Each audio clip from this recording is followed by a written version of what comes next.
اعوذ باللہ من الشیطان الرجیم بسم اللہ الرحمن الرحیم الحمد للہ رب العالمین والصلاة والسلام على اشرف الانبیاء والمرسلین اما بعد فاعوذ باللہ من الشیطان الرجیم من همزه ونفخه ونفثه بسم اللہ الرحمن الرحیم رب اشرح لي صدری ويسر لي امری واحلل عقدة من لسانی يفقه قولي اللهم انفعنا بما علمتنا وعلمنا ما ينفعنا وزدنا علما وبشر عبادي الذين يستمعون القول فيتبعون أحسنه أولئك الذين هداهم الله وأولئك هم أولو الألباب أعوذ بالله من الشيطان الرجيم بسم الله الرحمن الرحيم ولا تقولوا لما تصف ألسنتكم الكذب هذا حلال وهذا حرام لتفتروا على الله الكذب ولا تقولوا اور نہ تم کہو لما تصف ولا تقولوا اور نہ تم کہو لما تصف اس کے لیے جو وصف بیان کرتی ہیں السنتکم تمہاری زبان ہذا حلال کہ یہ حلال ہے وہذا حرام اور یہ حرام ہے لتفتروا علی اللہ الکذب تاکہ تم جھوٹ گھڑو اللہ پر جھوٹ ان الذین یفترون علی اللہ الکذب لا یفلحون بے شک وہ لوگ جو جھوٹ گھڑتے ہیں اللہ پر جھوٹ لا یفلحون وہ کبھی کامیاب نہیں ہوتے۔ تو اللہ تعالیٰ نے اس آیت کریمہ میں یہ بتایا ہے کہ انسان کا یہ کوئی حق نہیں ہے کہ انسان اپنی زبان سے اللہ کہتے ہیں یہ اگر انسان اپنی زبان سے کسی چیز کو حلال کہے کسی چیز کو حرام کہے یہ گویا کہ ایک جھوٹا وصف ہے، ایک غلط کام ہے جو زبان کر رہی ہے انسان کی زبان کا یعنی انسان کا یہ کام نہیں ہے کہ انسان کسی چیز کو حلال کہے کسی چیز کو حرام کہے۔ اگر یہ انسان کا کام نہیں ہے تو کس کا کام ہے؟ یہ اللہ کا کام ہے، یہ اللہ کا حق ہے کہ اللہ کسی چیز کو حلال کریں اور اللہ کسی چیز کو حرام کریں، یہ انسان کا حق نہیں ہے۔ اگر ایک انسان اپنی مرضی سے اپنی زبان سے کسی چیز کو حلال کہہ دیتا ہے کسی چیز کو حرام کہہ دیتا ہے یہ ایک جھوٹا وصف ہے، ایک غلط بات ہے جو انسان کر رہا ہے جو انسان کی زبان کر رہی ہے۔ یہ اللہ کا وصف ہے، یہ اللہ کا کام ہے، یہ اس لیے اللہ کا کام ہے کیونکہ اللہ نے پیدا کیا ہے، جس نے پیدا کیا ہو اسی کا کام ہے کہ وہ حکم بھی جاری کرے۔ جس نے پیدا کیا ہے اسی کا کام ہے یہ حکم جاری کرے۔ یہ ہمیں کیسے پتہ لگتا ہے؟ کیا کوئی انسان کوئی مخلوق حکم جاری نہیں کر سکتی؟ کیا اللہ کے علاوہ کوئی اور حکم جاری نہیں کر سکتا؟ جی اللہ کے علاوہ کوئی عام حکم تو جاری کر سکتا ہے دنیاوی طور پہ، لیکن جو شریعت ہے وہ اللہ تعالیٰ کے ہی حکم سے ہوگی، کیونکہ اللہ تعالیٰ خالق ہے، مالک ہے، اور وہی قرآن میں اللہ تعالیٰ نے فرمایا ہے الا لہ الامر والحکم، ایسے کر کے کچھ آیت ہے، اس لیے اللہ تعالیٰ کا حکم ہی چلے گا۔ جی قرآن کریم کی آیت ہے الا لہ الخلق والامر، خبردار اسی کے لیے خلق ہے تو حکم دینے کا اختیار بھی اسی کا ہی ہے۔ یہ سورہ اعراف ہے، تو سورہ اعراف کے اندر اللہ رب العالمین کا ارشاد ہے کہ اللہ فرماتے سورہ اعراف کی آیت نمبر 54 ہے، اللہ تعالیٰ فرماتے ہیں بے شک تمہارا رب اللہ ہے جس نے پیدا کیا آسمانوں کو اور زمین کو فی ستۃ ایام 6 دنوں میں، ثم استوى علی العرش پھر وہ عرش پہ مستوی ہو گیا جیسے اس کی شان کو لائق ہے۔ یغشی اللیل النہار وہ ڈھانپ لیتا ہے رات کو دن سے، یطلبہ حثیثا وہ پیچھا کرتی ہے اس کا یعنی رات دن کا، حثیثاً بڑی تیزی سے،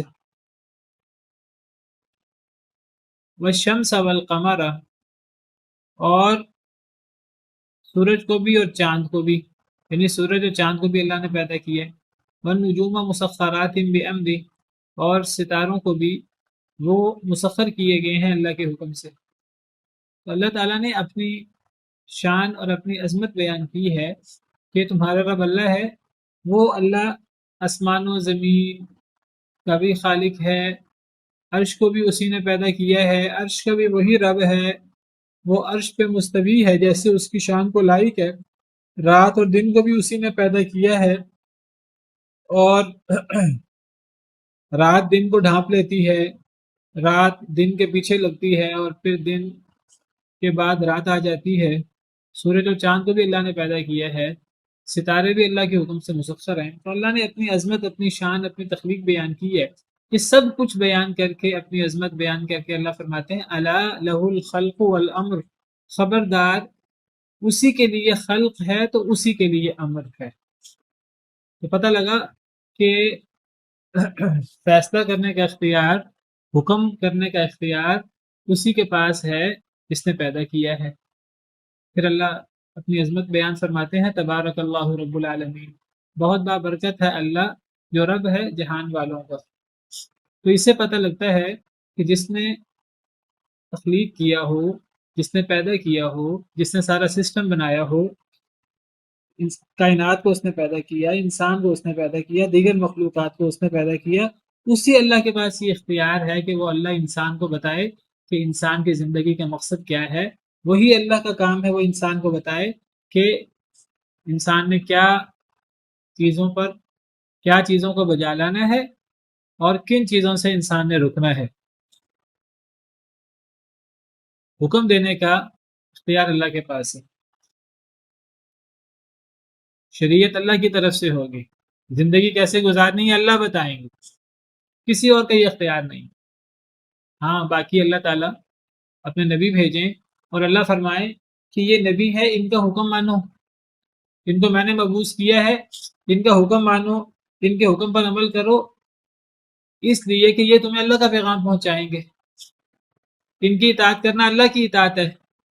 تو ادھر حقیقت جب ہم نبی کی اطاعت کرتے ہیں تو ادھر حقیقت ہم اللہ کی اطاعت کر رہے ہوتے ہیں، کیونکہ اللہ نے نبی کی اطاعت کا حکم دیا۔ وما ارسلنا من رسول الا لیطاع باذن اللہ، اللہ فرماتے ہیں ہم نے کوئی رسول نہیں بھیجا مگر اسی لیے تاکہ اللہ کے حکم سے، اللہ کی اجازت سے اس کی اطاعت کی جائے۔ من یطع الرسول فقد اطاع اللہ، جو رسول کی اطاعت کرتا ہے وہ در حقیقت اللہ کی اطاعت کرتا ہے۔ اسی طرح ہم بڑوں کا حکم مانتے ہیں، ماں باپ کا، اساتذہ کا، بڑوں کا، وہ ہمیں اللہ تعالیٰ نے حکم دیا ہے۔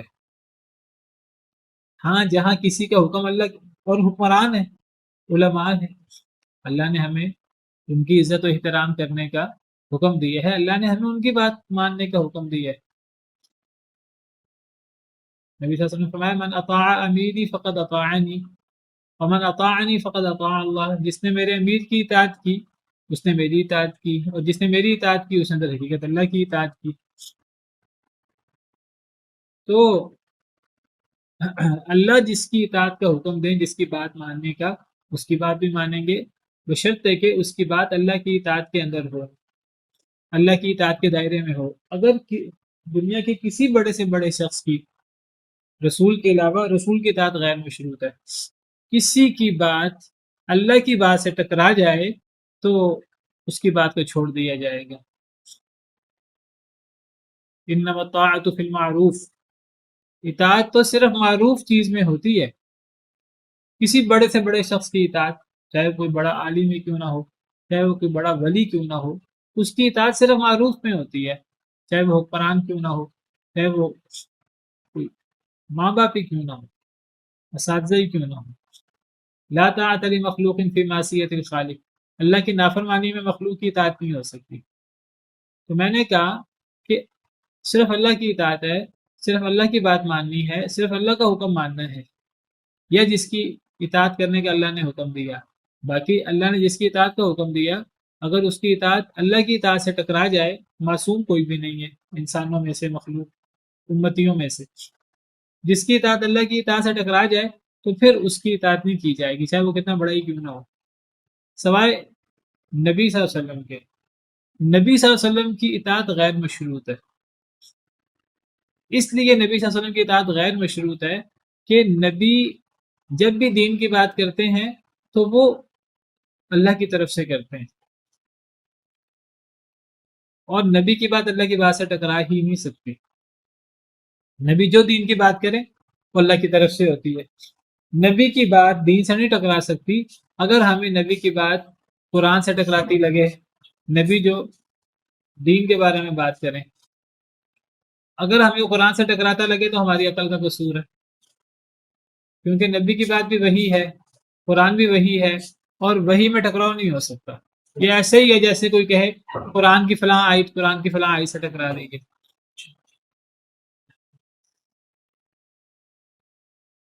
تو پتہ لگا اس آیت کریمہ سے جو میں نے آپ کے سامنے پیش کی کہ صرف اللہ کی اطاعت ہوگی، یا جس کی اطاعت کا اللہ نے حکم دیا، تو اللہ نے اپنے نبی کی اطاعت کا غیر مشروط حکم دیا، اور یہ بات اللہ تعالیٰ قرآن میں جگہ جگہ فرماتے ہیں۔ بعض جگہ پر اللہ تعالیٰ فرماتے ہیں ان الحکم الا للہ، نہیں ہے حکم فیصلہ کرنے کا اختیار مگر اللہ کے پاس۔ بعض جگہ پر اللہ فرماتے ہیں فالحکم للہ العلی الکبیر، فیصلہ یا حکم تو صرف اللہ کے لیے ہے، جو بہت بلند ہے، جو بہت بڑا ہے۔ تو جب فیصلہ کرنے کا اختیار اللہ کے پاس ہے تو اللہ فرماتے ہیں کہ پھر تمہاری زبانیں یہ جھوٹے اوصاف کیوں بیان کرتی ہیں اپنی طرف سے کہ یہ حلال ہے اور یہ حرام۔ ہاں، اللہ کا پیغام، اللہ کی شریعت لوگوں میں عام کرو، لوگوں کو بتاؤ کہ اللہ نے فلاں چیز کو حلال کیا ہے، اللہ نے فلاں چیز کو حرام کیا، یہ تو ٹھیک ہے اللہ کی طرف سے۔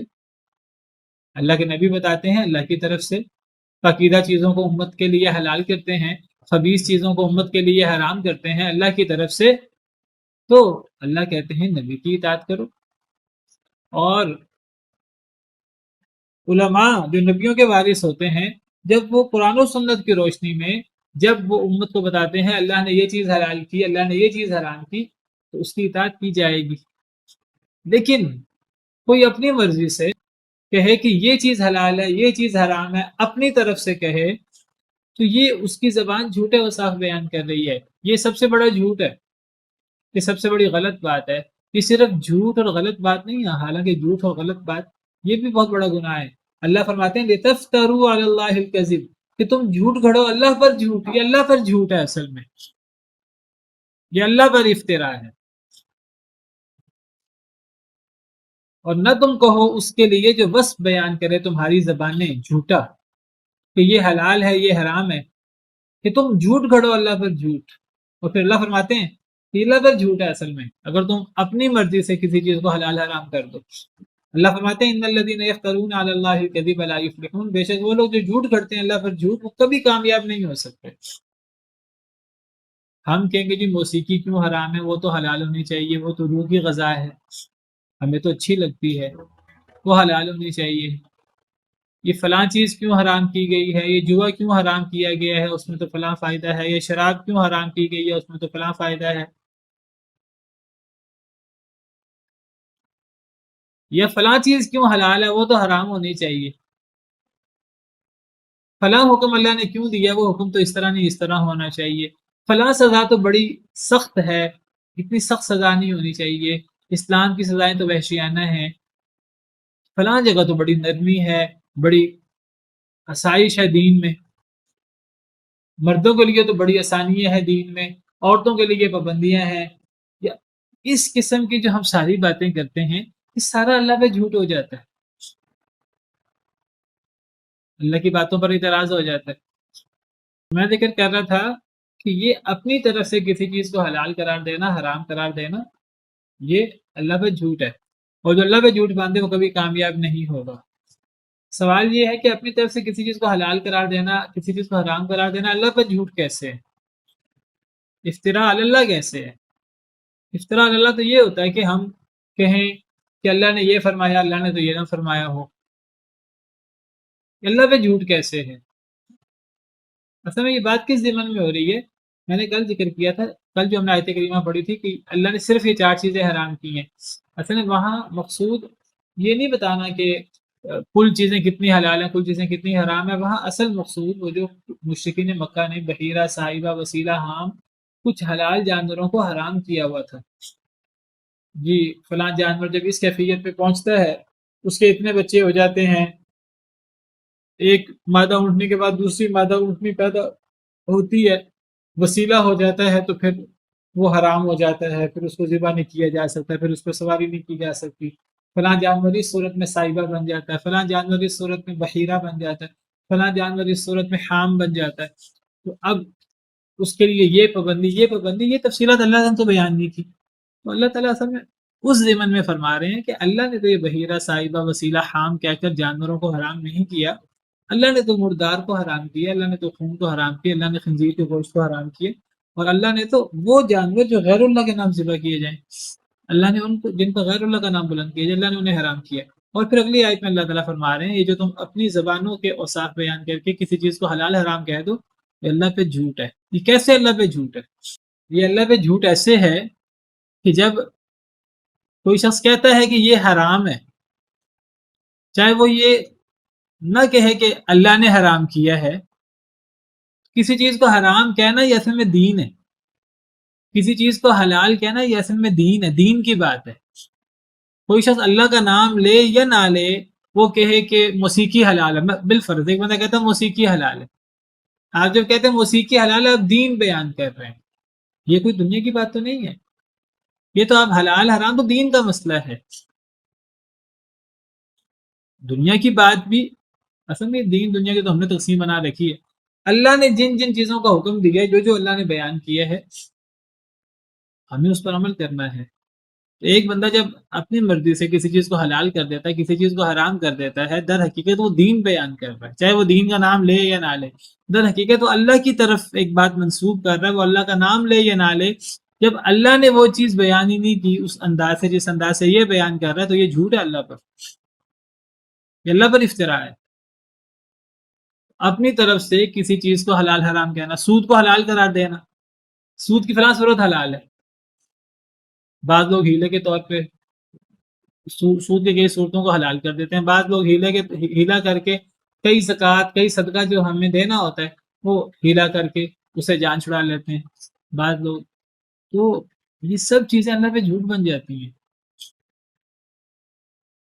اگر وہ شریعت کے خلاف ہیں. تو اتنا سادہ مسئلہ نہیں ہے، یہ اللہ پہ جھوٹ ہے.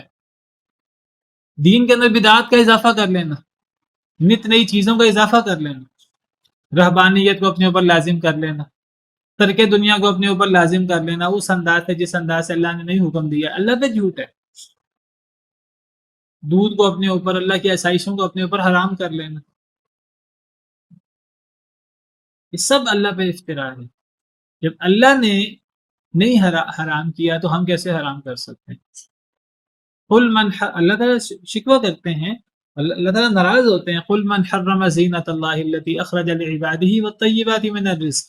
اے اللہ کے رسول صلی اللہ علیہ وسلم سے پوچھئے کہ اللہ کی وہ زینت جو اللہ نے اپنے بندوں کے لیے حلال کی تھی اس کو حرام کس نے کر دی ہے؟ کون ہے وہ شخص جو اللہ کی حلال کردہ چیز کو، اللہ کی زینت کو حرام کرتا ہے؟ والطیبات من الرزق، جو پاکیزہ رزق اللہ نے نازل کیا اپنے بندوں کے لیے کہ وہ کھائیں، اس کو کس نے حرام کیا بندوں پر؟ اپنی مرضی سے، اپنے طریقے سے، بدعت کے طور پر، رہبانیت کے طور پر، ترک دنیا کے طور پر. کس نے حرام کیا؟ ایک اختیار کسی کے پاس نہیں، یہ اللہ پر افتراء ہے.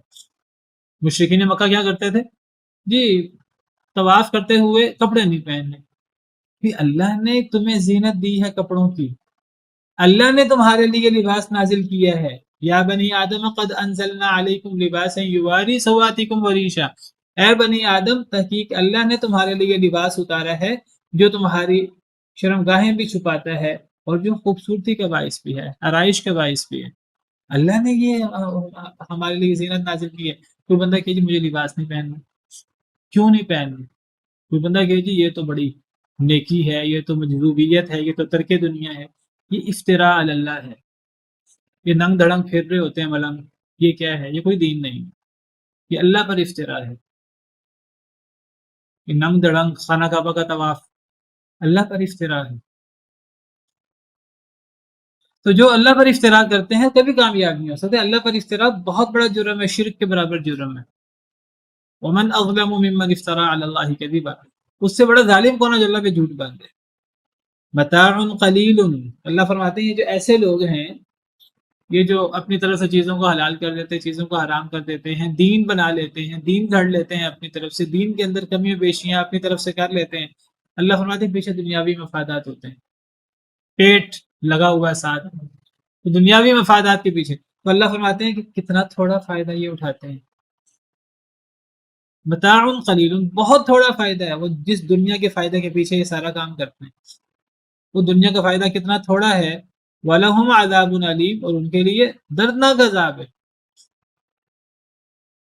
دنیاوی مقاصد کے تحت تھوڑا سا فائدہ لے لیں گے، چاہے وہ کروڑوں کا، اربوں کا، خربوں کا فائدہ کیوں نہ ہو، وہ آخرت تباہ ہو گئی تو وہ بہت تھوڑا فائدہ ہے۔ صرف آخرت تباہ نہیں ہوتی، دنیا بھی تباہ ہوتی ہے۔ وَعَلَى الَّذِينَ هَادُوا حَرَّمْنَا مَا قَصَصْنَا عَلَيْكَ مِنْ قَبْلُ، اور ان لوگوں پر جو یہودی ہوئے ہم نے حرام کیا تھا ما قصصنا علیک من قبل، جو ہم نے قصہ بیان کیا آپ پر اس سے پہلے، یہودیوں پر ہم نے کچھ چیزیں حرام کی تھی جو ہم نے قصہ بیان کیا آپ پر اس سے پہلے۔ اللہ نے کیا یہودیوں پر حرام کیا تھا؟ قرآن کریم میں کئی جگہ پر اللہ نے ذکر کیا ہے، وَعَلَى الَّذِينَ هَادُوا حَرَّمْنَا كُلَّ ذِي ظُفُرٍ، ہم نے یہودیوں پر ہر ناخن والا جانور ایک مخصوص انداز سے، تو اللہ نے وہ جانور حرام کیے۔ وَمِنَ الْبَقَرِ وَالْغَنَمِ حَرَّمْنَا عَلَيْهِمْ شُحُومَهُمَا، اور گائے اور بکریاں ہم نے یہودیوں پر ان کی چربی حرام کر دی تھی، إِلَّا مَا حَمَلَتْ ظُهُورُهُمَا، سوائے وہ چربی جو پشت پر موجود ہو، او الحوایا، یا آنتے، او مختلط بعظم، یا جو ہڈی کے ساتھ ملی ہو،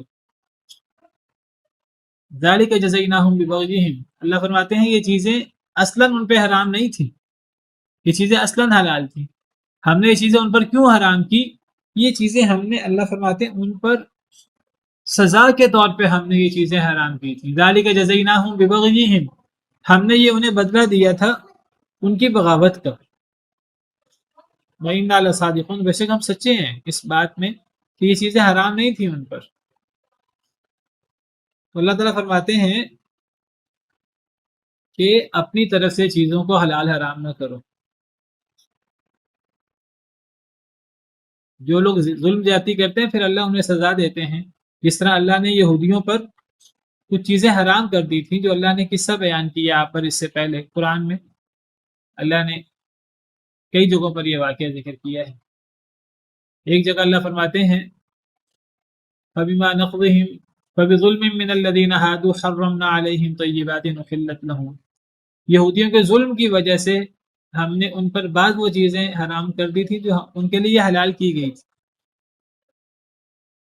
تو اللہ فرماتے ہیں یہودیوں پر ہم نے حرام کر دیا تھا ما قصصنا، جو ہم نے قصہ بیان کیا علیہ کہ آپ پر من قبل اس سے پہلے، وما ظلمناہم، اور نہیں ہم نے ظلم کیا تھا ان پر، یہ جو ہم نے ان پر چیزیں حرام کی تھی چیزیں اصلاً ان کے لیے حلال تھیں، تو جو چیزیں حرام کی تھی ان میں اونٹ اور اسی طرح جو ہے یہ بعض ایسی چیزیں تھیں جو پہلے حلال تھیں، اور اللہ فرماتے ہیں یہ ہم نے ان پہ ظلم نہیں کیا تھا، ولیکن کانوا انفسہم یظلمون، لیکن وہ اپنے آپ پر خود ہی ظلم کرتے تھے، یہ اللہ فرماتے ہیں یہ ہماری طرف سے کوئی ان پر زیادتی، کوئی بلا وجہ کی سختی نہیں تھی، ان کے اعمال کی وجہ سے ان کے ساتھ یہ معاملہ ہوا۔ جیسے قیامت کے دن دنیا میں بھی ایک انسان اللہ کی نافرمانی کرتا ہے، اللہ اس پر کوئی عذاب طاری کر دیتا ہے، کوئی مصیبت طاری کر دیتا ہے، تو یہ اللہ کی طرف سے ظلم نہیں ہوتا، یہ انسان کو غفلت کی نیند سے جگانے کے لیے یہ سزا کے طور پر ہوتا ہے۔ وما اصابکم من مصیبت فبما کسبت ایدیکم، تمہیں جو مصیبت بھی آتی ہے تمہارے اپنے ہاتھوں کی کمائی ہوتی ہے، ویعفو عن کثیر، بہت سی چیزیں تو اللہ ویسے معاف کر دیتے ہیں، اور دنیا میں بھی کئی دفعہ سزا ملتی ہے انسان کے اعمال کے مطابق، اور آخرت میں بھی جو سزا ملے گی انسان کے اعمال کے مطابق۔ اللہ فرماتے ہیں یہ ہم نے ظلم نہیں کیا تھا، یہ تو اپنے آپ پر خود ہی ظلم کر رہے تھے۔ ثم ان ربک للذین عملوا السوء بجہالۃ، پھر بے شک آپ کا رب ان لوگوں کے لیے جنہوں نے عمل کیا برا، بجہالۃ، جہالت میں، ثم تابوا من بعد ذلك واصلحوا، پھر انہوں نے توبہ کی اس کے بعد اور اصلاح کر لی. ان ربک، بے شک آپ کا رب، من بعدها، اس کے بعد، لغفور الرحیم، البتہ بہت بخشنے والا، رحیم بہت رحم کرنے والا ہے. ثم ان ربک، پھر بے شک آپ کا رب،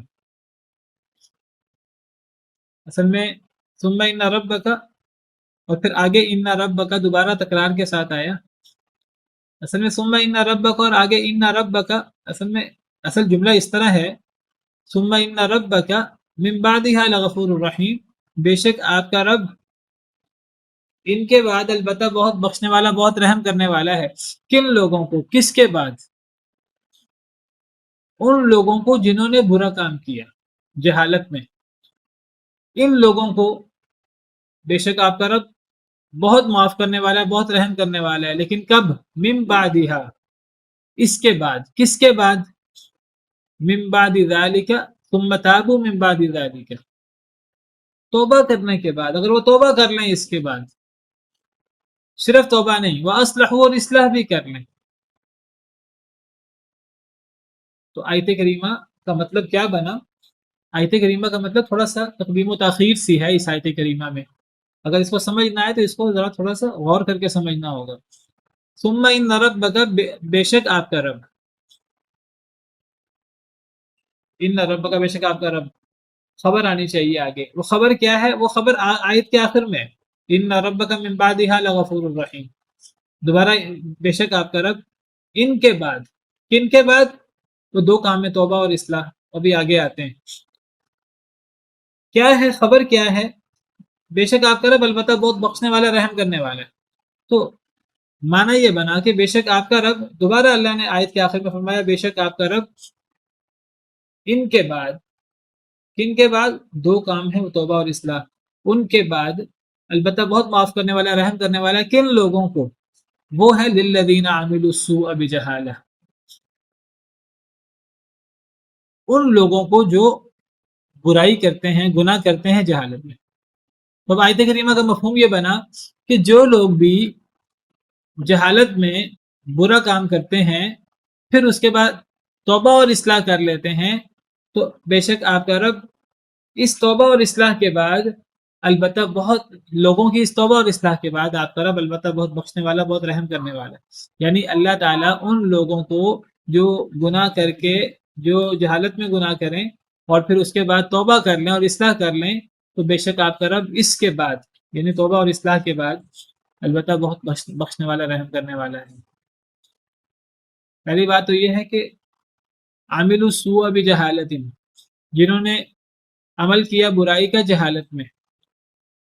کیا مراد ہے جہالت میں برا کام کرنا؟ اس سے کیا مراد ہے؟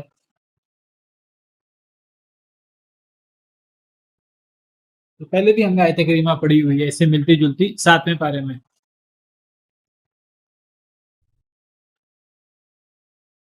انہ من عمل منکم سوءا بجہالت ثم تاب من بعدہ واصلح اسلام فانہ غفور الرحیم. جی اسلام لانے سے پہلے نہیں، معنی کیا ہے کہ برا کام کرنا جہالت کے ساتھ؟ جہالت سے کیا مراد ہے؟ معلوم نہ ہونا، معلوم نہ ہونا، یعنی یعنی بغیر علم کے اگر انسان کوئی گناہ کر لے. اگر ہم یہاں جہالت سے مراد معلوم نہ ہونا معنی کریں تو کیا معنی بنے گا اس آیت کا؟ پھر اس آیت کا معنی بنے گا کہ اگر ایک بندہ معلوم نہ ہونے کی وجہ سے گناہ کر لے، پھر توبہ اور اصلاح کر لے، تو اللہ معاف کر دیں گے. کیا مطلب بنا کہ اگر ایک بندہ معلوم ہونے کے بعد گناہ کرے، پھر چاہے توبہ اور اصلاح بھی کر لے، اللہ پھر بھی معاف نہیں کریں گے. نادانی سے کر لے یا غلطی سے، پتہ تو ہے لیکن ہو جائے اس سے سرزد، وہ عادی نہ ہو اور بار بار اس پہ اصرار نہ کریں. اگر ہم یہ اس کا معنی کریں کہ وہ عادی نہ ہو، تو اس کا کیا مطلب بنے گا کہ عادی بندہ اگر وہ گناہ کرے، پھر چاہے وہ توبہ اور اصلاح بھی کر لے، اللہ معاف نہیں کریں گے. کیا یہی مفہوم ہے؟ نہیں، یہ نہیں ہے. تو پھر ایسا معنی کریں جسے مفہوم سیٹ بیٹھے.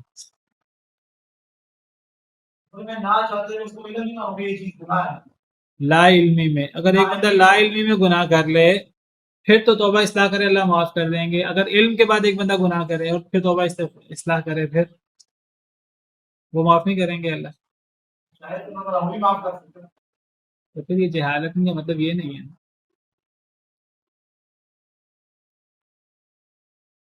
اس موضوع پر تو کئی دفعہ تفصیل سے بات ہو چکی ہے. ہاں جی جہالت کسے کہتے ہیں؟ لا علمی کہ نادانی، یہ کیا معنی کریں جہالت کا؟ دیکھیے تو قرآن میں کئی جگہ پر اللہ نے فرمایا، اور میں اور چوتھے پارے میں بھی ہے، ساتویں پارے میں بھی ہے، انما التوبۃ علی اللہ للذین یعملون السوء بجہالۃ. اللہ کے لیے توبہ قبول کرنا ہے ان لوگوں پر جو جہالت میں گناہ کرتے ہیں. انما التوبۃ علی اللہ للذین یعملون السوء بجہالۃ. کیا ہے؟ انما التوبۃ علی اللہ للذین یعملون السوء بجہالۃ ثم یتوبون من قریب، پھر وہ جلدی توبہ کر لیں، فاولئک یتوب اللہ علیہم، اللہ ان کی توبہ قبول فرماتا ہے. کیا مراد ہے جہالت کے ساتھ گناہ کرنا؟ جہالت سے کیا مراد لیں یہاں ہم؟ اگر یہاں جہالت سے مراد ہم لا علمی لیں، مطلب یہ بنے گا کہ اگر کوئی بندہ لا علمی میں گناہ کرے پھر توبہ اور استغفار کرے تو اللہ اس کو معاف کر دیں گے. تو اگر ایک بندہ علم کے ساتھ گناہ کرے تو پھر کیا پھر معاف نہیں کریں گے؟ اس کا مطلب ہے یہاں لا علمی والا معنی کرنا صحیح نہیں ہے. اگر نادانی معنی کریں یا ایک دو دفعہ معنی کریں تو پھر اس کا مطلب یہ بنے گا اگر ایک بندہ عادی مجرم ہو، وہ 10ویں دفعہ ایک گناہ کرے اللہ پھر اس کو معاف نہیں کریں گے. بھی اللہ تعالیٰ تو 10ویں دفعہ گناہ کرنے پر بھی اگر ایک بندہ خلوص دل سے توبہ کرے اللہ پھر بھی معاف کر دیتے ہیں. 100ویں دفعہ بھی السلام توبہ کرے. علیکم. جس نے 100 قتل کیے تھے اللہ نے اس کو معاف کیا تھا یا نہیں کیا تھا؟ جی استاد محترم، اگر کوئی اللہ تعالیٰ کی نافرمانی کر کے گناہ نہ کرے، اس کو صحیح سمجھ کر، یعنی ایک غلط کام کو صحیح سمجھ کر کرے پھر اللہ معاف کر دیں گے. اگر وہ غلط کام کو غلط سمجھ کر کرے پھر نہیں معاف کریں گے. انجام کا اگر علم نہ ہو تو پھر اللہ تعالیٰ معاف. اصل میں یہ بات کئی دفعہ ہوئی ہے جہالہ کا جہالت مطلب ہے انجام کا. یا جہالت سے مراد اگر لا علمی یا ہم اگر جہالت سے مراد نادانی یا جہالت سے مراد ایک دفعہ یا 2 دفعہ گناہ مراد لیں، یہ معنی نہیں ہے. جہالت سے مراد اصل میں جہالت کا مطلب ہی نافرمانی ہے اللہ تعالیٰ کی. جہالت سے مراد اللہ کی نافرمانی کرتے ہوئے. ہر گناہ وہ انسان لا علمی کے ساتھ کر رہا ہے کہ علم کے ساتھ کر رہا ہے، یہ جہالت ہے. ہر گناہ جو انسان نادانی سے کر رہا ہے، یہ جانتے بوجھتے کر رہا ہے، غلطی سے کر رہا ہے یا جان بوجھ کر کر رہا ہے، تو ایک انسان کبھی کبھی کرتا ہے یا بار بار کرتا ہے، ہر گناہ جہالت ہے. جہالت کسے کہتے ہیں؟ جہالت اللہ کی نافرمانی ہو گئی. اس موضوع پر کئی دفعہ بات ہوئی ہے، وقت ختم ہو گیا. تو جہالت سے مراد اصل میں وہ ابھی کسی نے کہا کہ یعنی انجام سے جہالت. ہاں یہ معنی صحیح ہے. اصل میں جب ایک انسان گناہ کرتا ہے نا، جس وقت گناہ کر رہا ہوتا ہے تو شیطان اس کو ایسا وسوسہ ڈالتا ہے کہ وہ اس گناہ کا جتنا بڑا وبال ہے نا وہ وبال انسان کے ذہن سے نکل جاتا ہے، اتنا بڑا اس کا وبال ہو سکتا ہے. جہالت سے اصل میں مراد اللہ کی نافرمانی ہے. ہر قسم کی نافرمانی، چھوٹی ہو یا بڑی ہو، تو یہ جہالت سے مراد یہ ہے. اگر ایک انسان توبہ کر لے، لیکن شرط یہ ہے کہ توبۃ النصوح ہو، اور شرط یہ اصلاح بھی ہو اس کے بعد. ثم تابوا من بعد ذلك واصلحوا، پھر توبہ کر لیں اس کے بعد اور اصلاح بھی کر لیں. بے شک آپ کا رب اس کے بعد، کس کے بعد؟ توبہ کے بعد اور اصلاح کے بعد. اس سے پتہ لگا صرف توبہ سے گناہ معاف نہیں ہوتا، توبہ کے ساتھ اصلاح ضروری ہے. اگر ایک بندہ توبہ کرے اصلاح نہ کرے اپنی، ایک بندہ کہ میں توبہ کر لیتا ہوں اور دوبارہ اسی چیز پر عمل کرتا رہے، نہیں، توبہ کے ساتھ اصلاح ضروری ہے. تو اگر ایک انسان بڑے سے بڑا گناہ بھی کر لے اللہ کی نافرمانی کرتے ہوئے پھر توبہ کر لے، توبۃ النصوح، اصلاح کر لے، تو اس توبہ اور اصلاح کے بعد اللہ بڑے سے بڑے گناہ کو بھی معاف کر دیتے ہیں، چاہے وہ لا علمی میں ہو، چاہے وہ علم کے ساتھ ہو، چاہے وہ انسان نے 1-2 دفعہ کیا ہو، چاہے وہ انسان نے 10 دفعہ یا 50 دفعہ کیا ہو، ٹھیک ہے، ہر صورت میں اللہ تعالیٰ اس گناہ کو معاف کر دیتے ہیں، بشرطے کہ انسان توبۃ النصوح کرے اور اپنی اصلاح کرے۔ سبحان ربک رب العزت عما یصفون وسلام علی المرسلین والحمد للہ رب العالمین۔